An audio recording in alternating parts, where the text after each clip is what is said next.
Vamos a hablar de la imagen de Dios. Tenemos unos textos principales, Génesis 1, 26, 27. También en Génesis 5 tenemos algo interesante.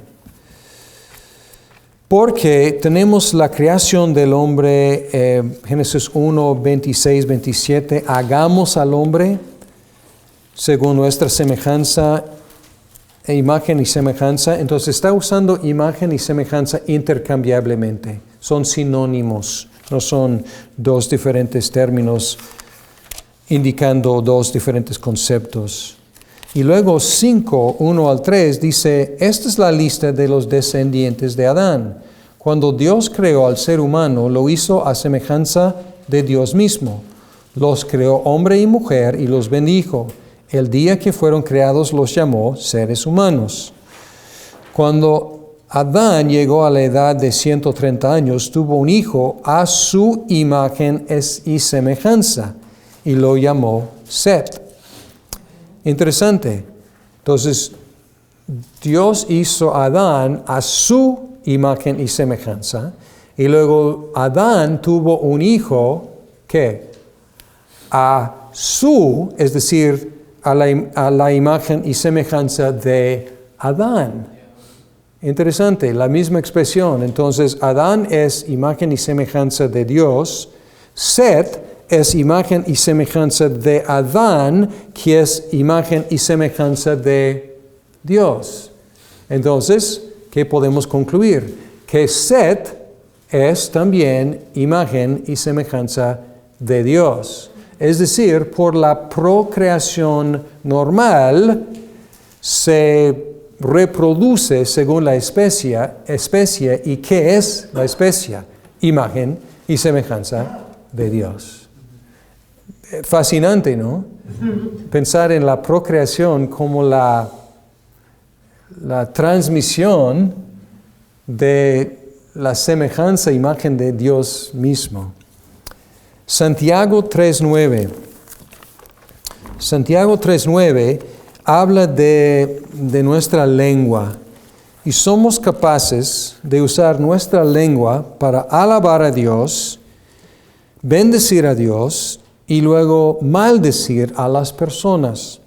Y dice aquí, con la lengua bendecimos a nuestro Señor y Padre y con ella maldecimos a las personas creadas a la imagen de Dios. Aquí tenemos esta expresión muy después del primer pecado. Entonces, los seres humanos todavía, dice aquí que cuando maldecimos a los seres humanos, estamos maldiciendo a los que son creados a la imagen de Dios. La conclusión es que aún después del pecado somos imagen de Dios. Y Cristo es imagen de Dios por excelencia. Colosenses 1:15, Hebreos 1:3, Cristo es la imagen de Dios. Y cuando hay una pregunta en algún examencito o algún examen que hace la pregunta, ¿qué es la imagen de Dios? La respuesta que por lo menos yo busco, y en su lectura van a encontrar muchas diferentes respuestas a esa pregunta, pero yo busco una respuesta muy sencilla. ¿Qué es la imagen de Dios? El hombre es la imagen de Dios. Lo que van a encontrar en la literatura sobre la imagen de Dios es que algunos buscan algún aspecto del ser humano que es la imagen de Dios.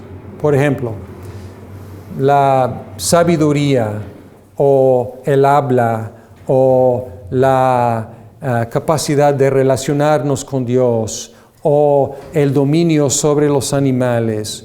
Y tratan de decir, ese aspecto del ser humano es la imagen de Dios. O algunos buscan algo en Dios que es su imagen. Pero no es algo en Dios, ni un aspecto en nosotros, sino nosotros mismos. Y lejos de limitar el concepto, esto expande el concepto considerablemente, porque dice que nosotros reflejamos a Dios. ¿En cuáles sentidos? Podemos poner muchos sentidos en los cuales nosotros reflejamos a Dios y podemos pensar en sus atributos comunicables. Entonces, ninguno es en sí la imagen de Dios, somos la imagen de Dios, pero Dios es soberano, nosotros ejercemos dominio. Nosotros tiene conocimiento de todas las cosas. Nosotros tenemos un poquito de conocimiento. Dios es amor.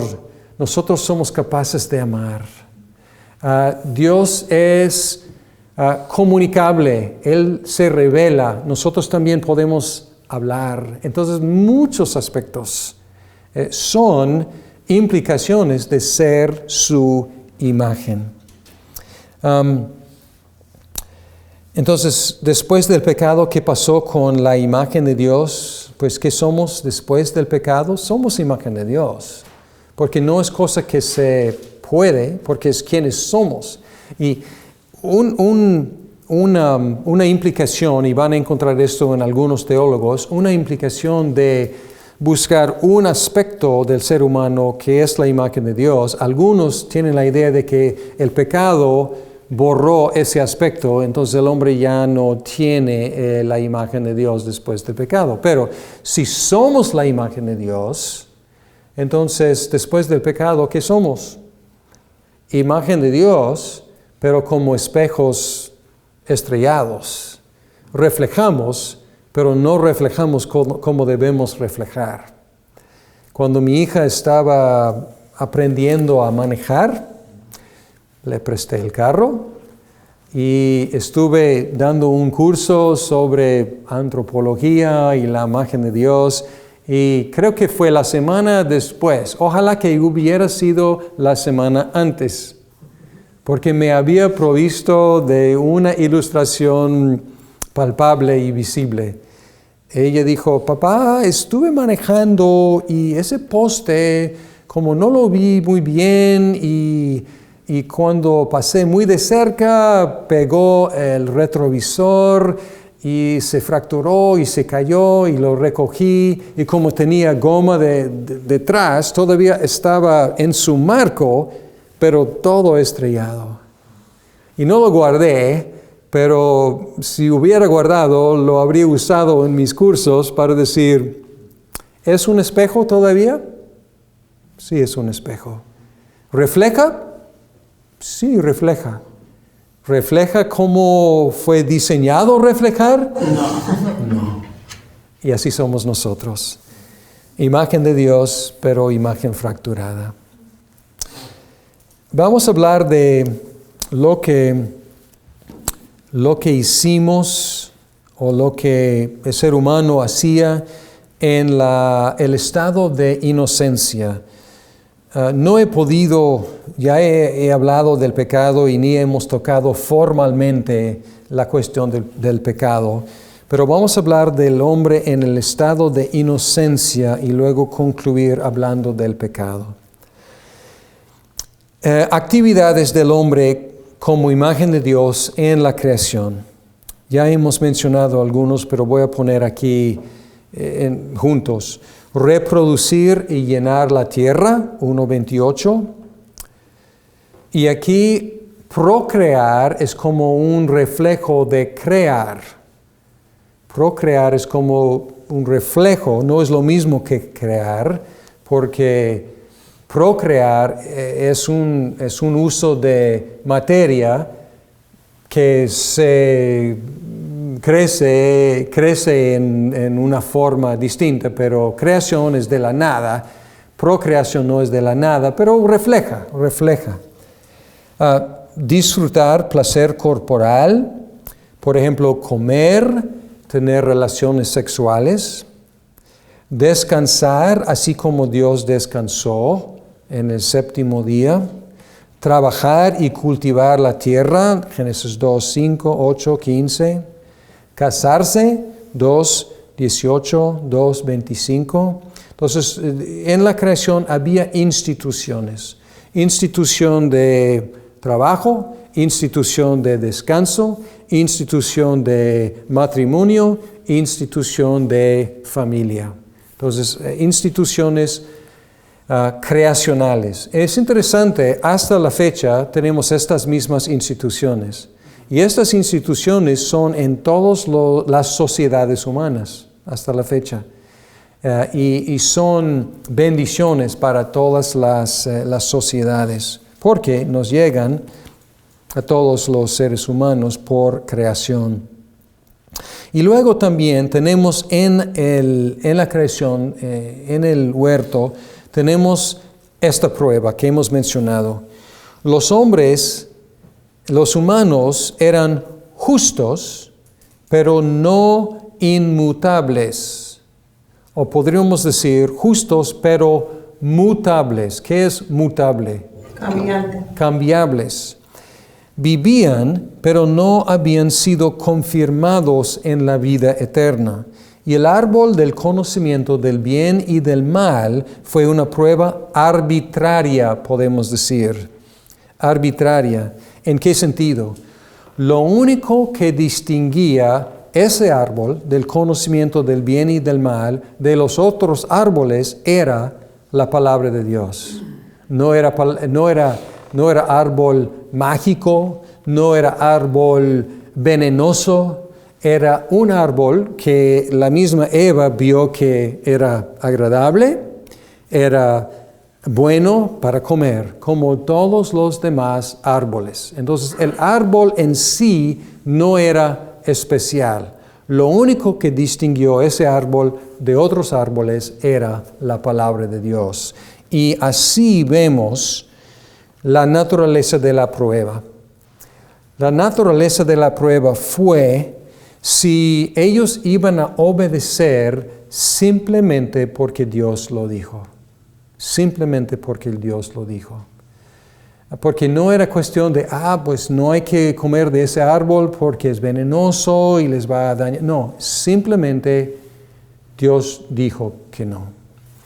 Y la pregunta que algunos hacen es, ¿cómo funcionó como agente del conocimiento del bien y del mal? ¿Cómo funcionó? Y algunos dicen, al no comer iban a conocer el bien y el del mal, y otros dicen que al comer iban a conocer, distinguir entre el bien y el del mal. Y yo considero que los dos tienen la razón. De cualquier forma, ese árbol iba a darles la clase sobre lo que es bueno y lo que es malo, lo que es el bien, lo que es el mal. Si no comieran, sabrían que el no comer es bueno, es decir, el obedecer a Dios es bueno, y el comer o desobedecer a Dios es malo. Tendrían conocimiento del bien y el del mal, simplemente por la prueba. Si comieran, también sabrían que desobedecer a Dios es malo, obedecer a Dios es bueno, pero su conocimiento sería ya experimental. Ya habían experimentado lo bueno, pero también tendrían experiencia del mal. Entonces, la pregunta fue si ellos dejarían que Dios fuera Dios y ellos criaturas dependientes, o si ellos fueran a declararse autónomos. Auto, uno mismo, nomos, ley. Si ellos iban a declararse una ley para sí mismos. Y nosotros hablamos en la teología reformada del pacto de obras. Pacto también se llama pacto de vida o pacto de creación. Y en la confesión de fe, sigo con el catecismo y luego la confesión de fe. Catecismo menor 12 dice aquí, ¿qué acto particular de providencia ejecutó Dios respecto del hombre en el estado en que éste fue creado? Respuesta: cuando Dios hubo creado al hombre, hizo con él una alianza de vida, bajo condición de perfecta obediencia, vedándole a comer del árbol de la ciencia del bien y del mal, so pena o bajo pena de muerte. Y luego 16 dice, cayó todo el género humano en la primera transgresión. Dice aquí, habiendo hecho la alianza con Adán, no para él solo, sino también para su posteridad, todo el género humano, descendiendo de él según la generación ordinaria, pecó en él y cayó con él en su primera transgresión. Entonces, y también confesión de fe 7, 2, 7, 2. 7 es sobre el pacto y luego 7.2 dice, el primer pacto hecho con el hombre fue un pacto de obras. Catecismo Menor lo llama alianza de vida, aquí lo llama pacto de obras, es el mismo arreglo. El primer pacto hecho con el hombre fue un pacto de obras en el que se prometía la vida a Adán y en a su posteridad, bajo la condición de una obediencia personal perfecta. Entonces, ¿cuál fue el arreglo aquí? El arreglo fue que si obedecieran, seguirían viviendo. Por eso se llama pacto de obras, porque la vida eterna dependería de su obra de obedecer.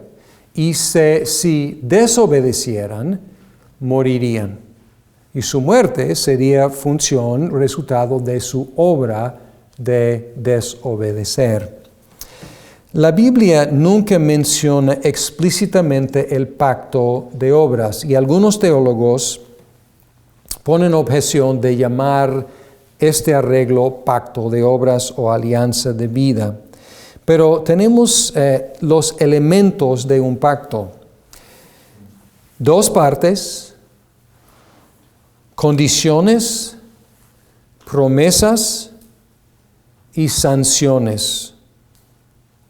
Sanciones, amenazas por transgredir el pacto. Además, tenemos algo muy interesante. ¿Cuál fue la amenaza por desobediencia?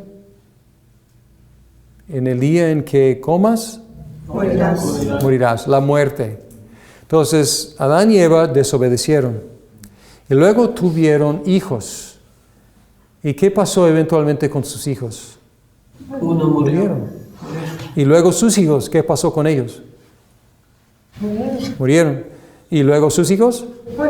Murieron. Y si seguimos leyendo en Génesis, encontramos un refrán. Y vivió tantos años y murió. Vivió tantos años y murió. Pero un momento, ninguno de ellos habían comido del árbol del conocimiento del bien y del mal. Entonces podemos encontrar aquí que el arreglo con Adán fue un arreglo con Adán como representante de la humanidad. Y de hecho, ¿cómo se llama Adán? Varón. ¿Perdón? Varón. Varón, sí. Y la palabra Adán es la palabra hombre. Entonces, ¿quién es Adán? Adán es hombre. Y esto enfatiza que él funcionó como la cabeza pactual, si podemos decirlo así, la cabeza del pacto en el cual la cabeza, el representante, lleva consigo toda su posteridad ordinaria. Y encontramos una confirmación de esta idea en Romanos capítulo 5. Romanos 5, donde en versículo 12 donde dice, por medio de un solo hombre el pecado entró en el mundo y por medio del pecado entró la muerte. Fue así como la muerte pasó a toda la humanidad porque todos pecaron. Antes de promulgarse la ley ya existía el pecado en el mundo. Es cierto que el pecado no se toma en cuenta cuando no hay ley. Sin embargo, desde Adán hasta Moisés la muerte reinó, incluso sobre los que no pecaron quebrantando un mandato como lo hizo Adán, quien es figura de aquel que había de venir. Ahí tienen Reina Valera, versículo 14. ¿Quién es qué? ¿Tienen ahí? Reina Valera. Reina Valera. ¿Qué parte? 14. Sí, 14, a final de 14. No obstante, reinó la muerte desde Adán hasta Moisés, aun en los que no pecaron a la manera de la transgresión de Adán, el cual es figura del que había de venir. Ok, figura. Ok, la palabra ya es tipos, es tipo, y en otro curso a lo mejor hablaremos de la tipología, pero brevemente tenemos tipos en el Antiguo Testamento que son anticipaciones, anticipos de Cristo, y Cristo es la culminación, el cumplimiento, y aquí tenemos algo muy, usa la palabra tipos. Y luego 15, pero la transgresión de Adán no puede compararse con la gracia de Dios, pues si por la transgresión de un solo hombre murieron todos, cuanto más el don que vino por la gracia de un solo hombre, Jesucristo, abundó para todos. Tampoco se puede comparar la dádiva de Dios con las consecuencias del pecado de Adán. El juicio que lleva a la condenación fue resultado de un solo pecado, pero la dádiva que lleva a la justificación tiene que ver con una multitud de transgresiones.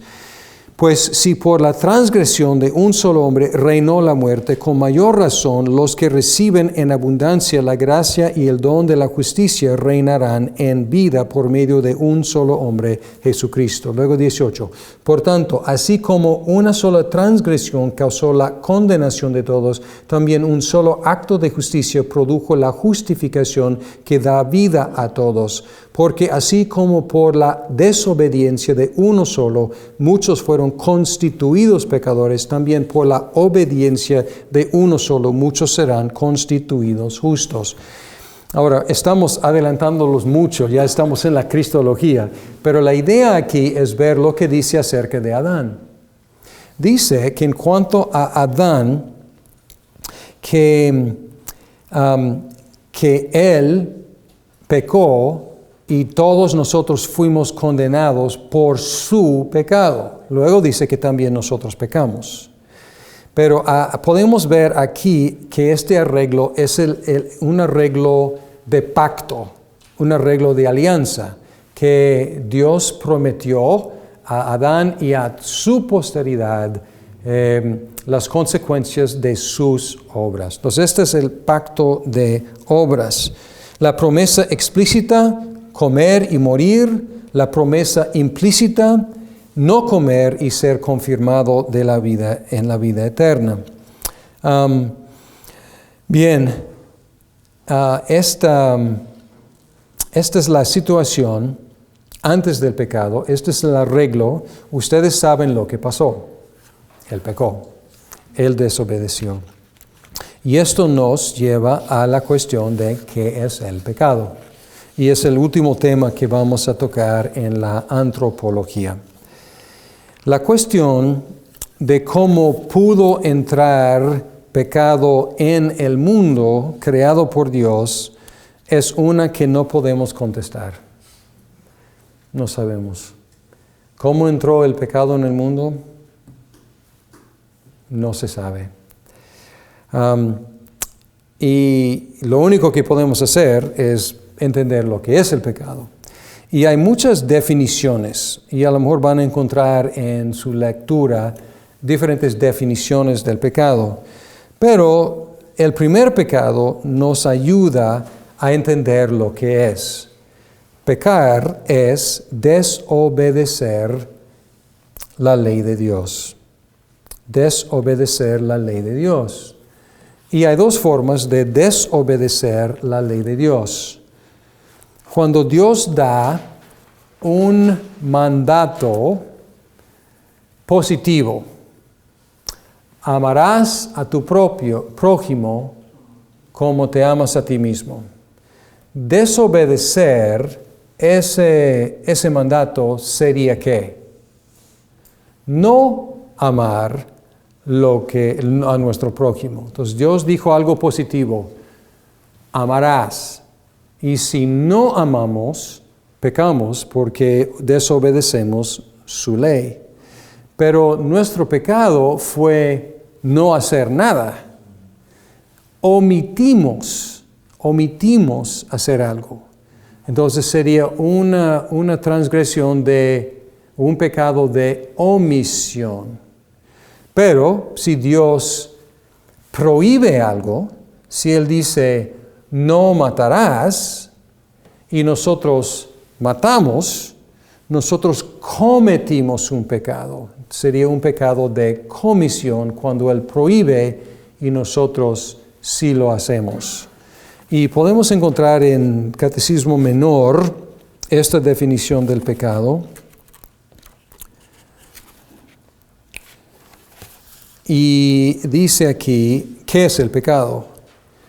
El pecado es la falta de conformidad con la ley de Dios o la transgresión de ella. Falta de conformidad con la ley de Dios o la transgresión de ella. Falta de conformidad a la ley de Dios es el pecado de omisión. No me conforme al mandato positivo. Y transgresión de ella es el pecado de comisión, de hacer lo que Él prohibió. Y se habla en la teología del pecado original y se hablan de pecados actuales. Y a veces no se entiende bien lo que es el pecado original, porque el pecado original no es el primer pecado. O sea, el pecado de Adán fue el primer pecado. El pecado original es algo que tenemos nosotros. Y es algo que leímos aquí en Romanos 5. El pecado original tiene dos aspectos: la culpabilidad y la corrupción que heredamos de Adán.